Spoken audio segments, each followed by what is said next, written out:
Xin chào, quý vị khán thính giả. Hôm nay tôi xin nói về chủ đề trì giới.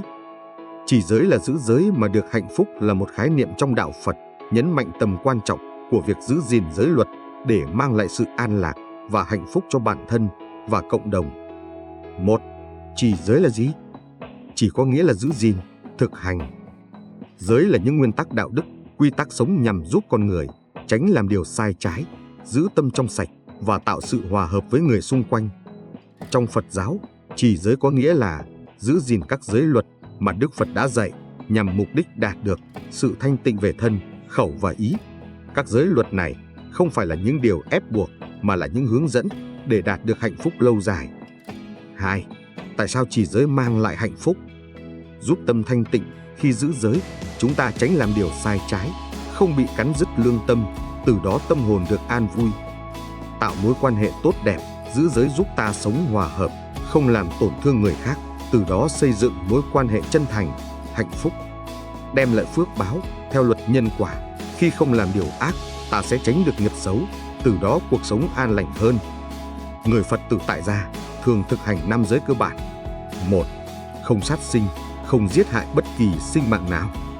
Ví dụ, nếu bạn không giết hại động vật, bạn sẽ tránh được nghiệp sát, đồng thời nuôi dưỡng lòng từ bi. 2. Không trộm cắp, không lấy của không thuộc về mình. Ví dụ, khi không tham lam tài sản người khác, bạn sẽ được mọi người tin tưởng, yêu quý.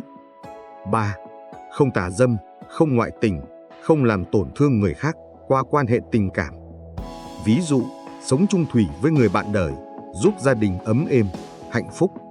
4. Không nói dối, không nói sai sự thật.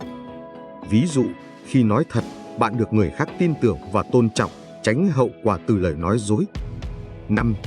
Không dùng chất kích thích, tránh xa rượu, ma túy, các chất gây nghiện làm mất tự chủ.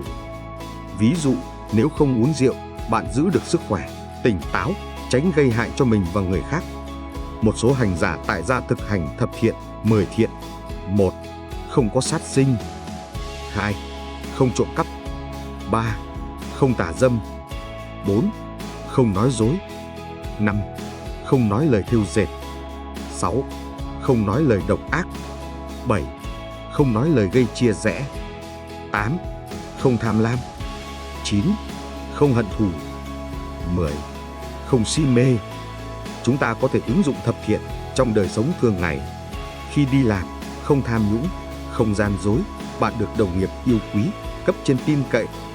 Trong gia đình, giữ sự trung thực, không bạo lực, gia đình sẽ hòa thuận và hạnh phúc.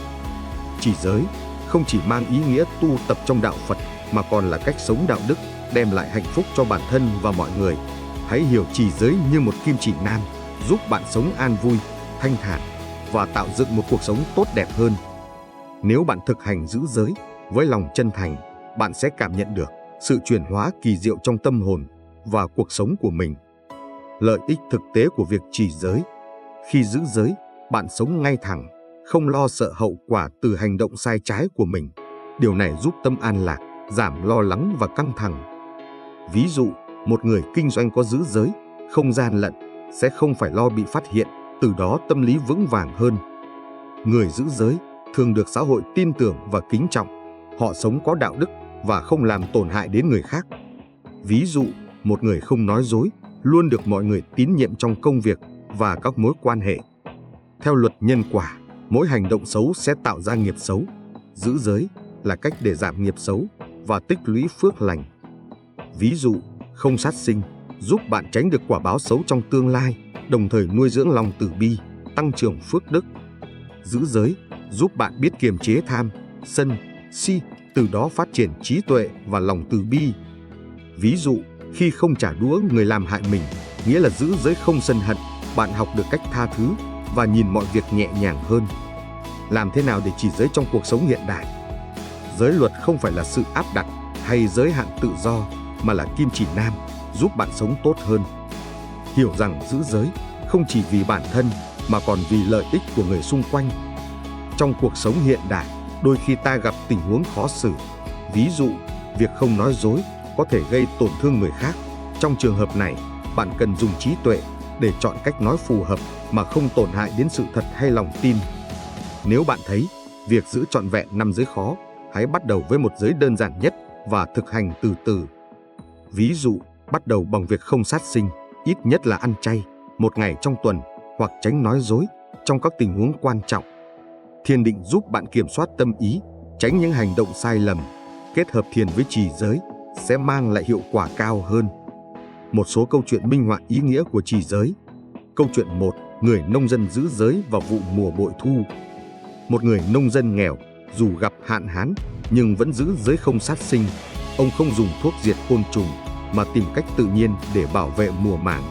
Kết quả, cây trồng phát triển tốt và ông bán được giá cao. Hành động giữ giới giúp ông không chỉ có phước lành mà còn được mọi người kính trọng. Câu chuyện 2. Thương nhân không gian dối.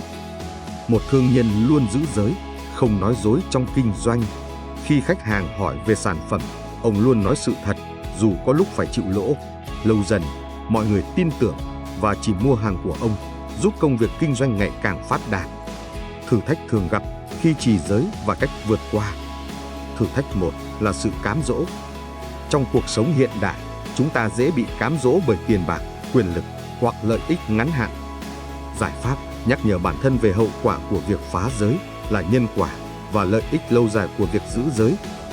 Thử thách 2 là áp lực từ môi trường xung quanh. Môi trường xung quanh có thể không đồng tình hoặc thậm chí cản trở bạn giữ giới. Giải pháp, bạn hãy kiên nhẫn và giải thích lợi ích của việc giữ giới cho người khác, hoặc tìm một cộng đồng có cùng giá trị sống để hỗ trợ bạn. Thử thách 3 là sự thiếu kiên nhẫn. Nhiều người bỏ cuộc khi không thấy kết quả ngay lập tức từ việc giữ giới. Giải pháp, hãy hiểu rằng việc giữ giới là một hành trình dài và lợi ích sẽ đến dần dần. Giữ giới không phải là sự ép buộc hay khuôn khổ, mà là cách bạn tự xây dựng một cuộc sống an lành và ý nghĩa hơn. Khi bạn thực hành trì giới với sự hiểu biết và lòng thành, không chỉ bạn mà cả những người xung quanh cũng cảm nhận được hạnh phúc. Hãy nhớ rằng, trì giới không phải là một hành động lớn lao, mà bắt đầu từ những điều nhỏ nhặt trong cuộc sống, lời nói chân thật, lòng từ bi và sự cẩn trọng trong từng hành động. Cảm ơn quý vị đã lắng nghe. Chúc quý vị cố gắng tu tập, sớm đồng thành Phật đạo. Nam mô Bổn Sư Thích Ca Mâu Ni Phật.